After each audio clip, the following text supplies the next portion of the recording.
Okay, so when we're doing linear regressions or any regression, the first thing you're going to do is make sure you input your data.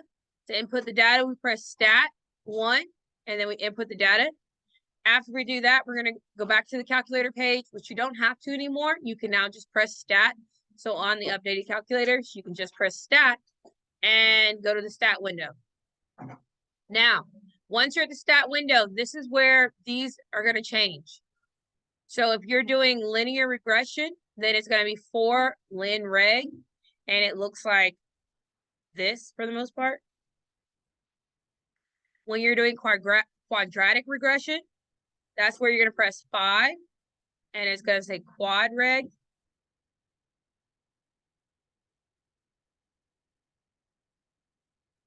And when you're doing exponential, you're going to have to either scroll down or press 0, and it's going to say xpreg.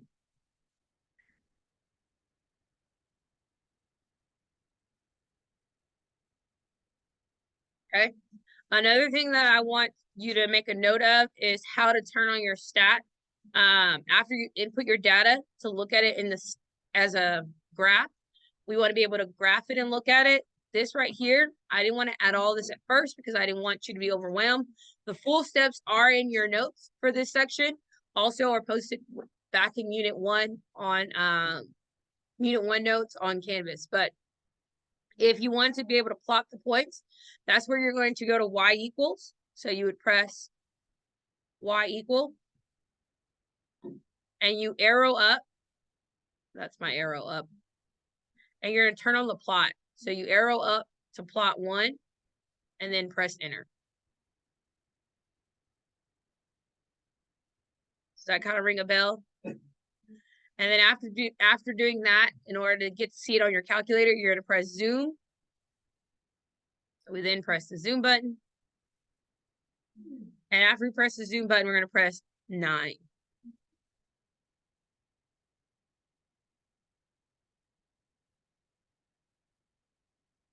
Okay, so we're going to go through this and try to remember the steps and practice the steps and just kind of see how it feels and if you recall. All right, wrong way. So we have 3 graphs that we're going to practice with. I'm going to pull up my calculator. So second screen, taskbar. When I get a calculator, what should I do? I'm going to second plus 712. Now I'm going to follow the steps. I'm going to go to stat. Then I'm going to go to edit, which is 1. I'm going to put in my x values into L1, my y values into L2. So we have 0, 1, 2, 3. Then we have 10, 15, 24, 29. Okay, and we're trying to determine what best models it, whether it's a linear, quadratic, or exponential. Okay, so to determine that model, the best thing to do is to turn on my plot.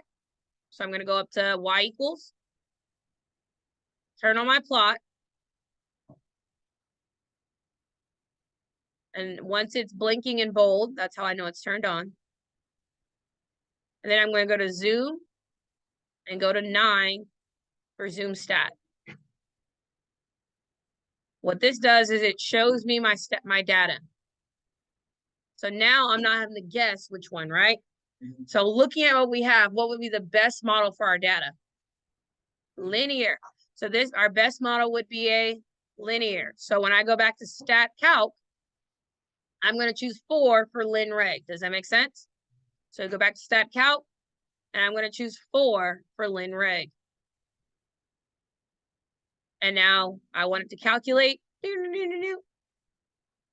And it says, bam, here's your linear equation. So our linear equation that best models this is y equals 6.6x plus 9.6.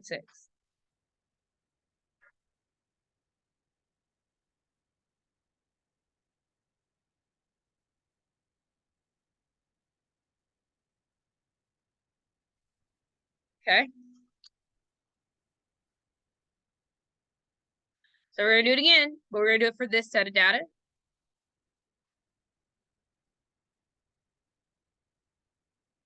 Okay. Just so that I'm starting with a fresh screen, I'm gonna press second plus 7, 1, 2. Oh, I did not press second. Plus 7, 1, 2. Now I'm gonna go to stat. I'm gonna go to edit, and I'm putting in 0, 5, 10, 20. Any predictions on what this one might be? We see a quadratic in our future, okay? 4, 10, 17. The table does have symmetry, so. Okay, so now I've put in my data so that I don't have to do guesswork. I'm gonna go to y equals, turn on my plot, and then go zoom 9 and see what it looks like. Oh, and what is it doing? Is making a sad parabola, a negative parabola situation. So now when I go to stat calc, I'm going to go to quad reg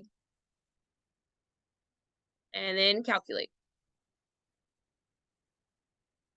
Okay, we're going to approximate our values to, let's say, the nearest 3 decimal places, I think is what they would like for us to be on. If you're not good at rounding, you can redo this after changing your mode from 0, 1, 2 to 3, and then you repeat it and it'll round it for you. So now, after I change my mode to 3, notice how it rounds it for me, and I don't have all of the extra.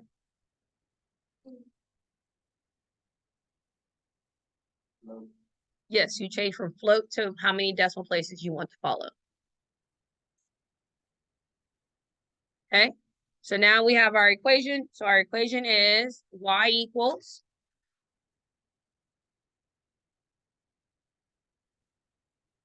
I hate that it doesn't stay on the screen.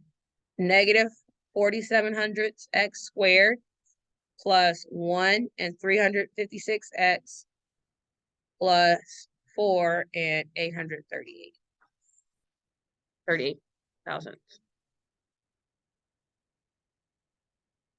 Y equals negative 47,000 x squared plus 1 and 356,000 x plus 4 and 838,000. Okay, so if you are like, oh, I don't know if that really is the right one, well, guess what you should do? Graph it. So when you go to y equals, you can graph that and see if it is. If you don't want to be the one to graph it, you can also repeat stat calc and have it graph it for you. The difference here is the little extra steps, which again, I want you to focus on the main things, not the little things that may make it easier. It's okay to write things down and type it in yourself. But if you didn't want to, remember, there's always bars, y bars, and I wrote that down, y. So it's the y bars, y bars, and then it's 1, 1. And what this does is when you calculate, it'll also graph it for you.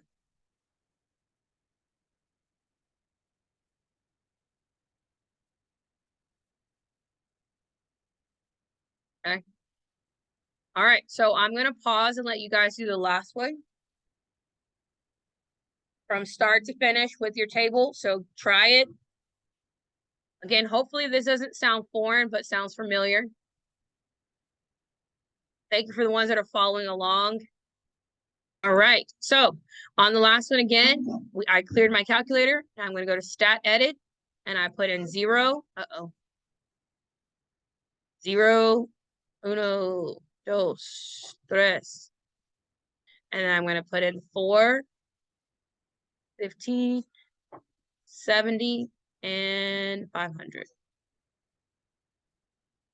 Okay, I'm going to go to y equals so I don't have to think about what I'm graphing and look at my zoom 9. All right, so I look and I see the shape, and it looks like it's going to be in exponential. So when I go to stat calc, I'm going to scroll down for me to where it says exponential regression. So I press 0 and I'm going to calculate. Again, if I didn't want to have to deal with all of the decimals, I could go repeat it. I can change from my mode from float to 3 and then do it again. And this time it's going to round it for me, right? Or I can round for myself. And I get this. Okay. If I wanted it to graph for me, what would I need to do?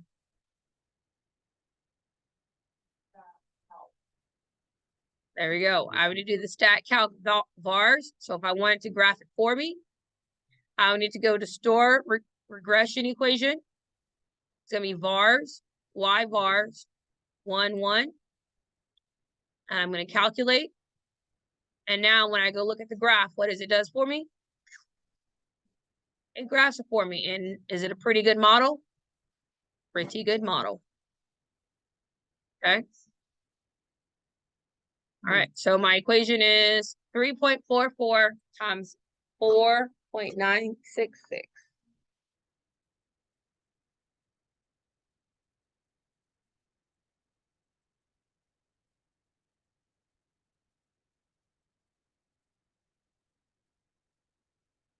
Okay. Is that what we got? Did I type something wrong? Are we good? Did this feel familiar? Sound familiar? Forgot my 9. There you go. Okay. That's our regression models. Okay. The next thing we talked about were residual plots. And it's a residual plot can help you determine how well a data set matches its regression. Here on your test, you would be given the residual plot. You don't have to create a residual plot, but I wanted to remind you that you can use the calculator to look at a residual plot. Forgot what I was gonna write in this box. I'll come back to it in a second. But the main thing is remember is that the more random the residual plot is, the more appropriate it is. So in the blank, it is the more appropriate.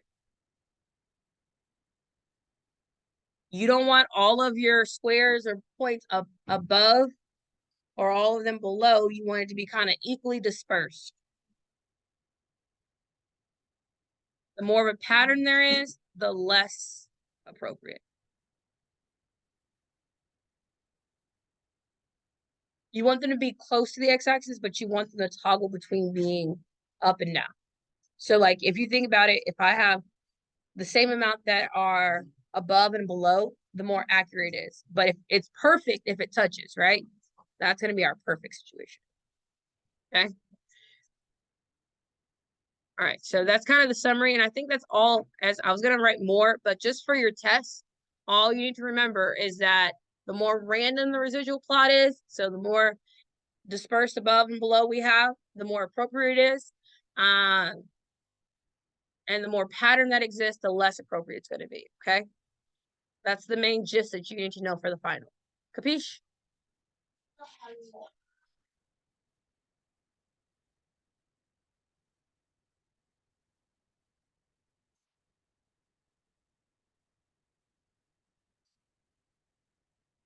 Okay. I don't need it. So the first thing we have a person is running 6 miles per hour initially, but then slows down to 4 miles per hour. What would that look like graphically?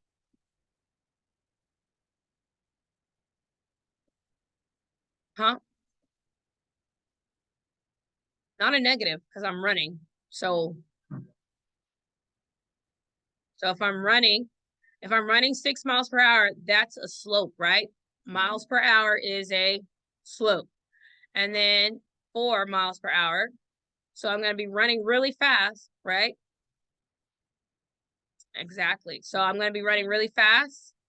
And then at this point, I'm like, ooh, I'm getting tired and I'm going to slow down. Does that make sense? Okay.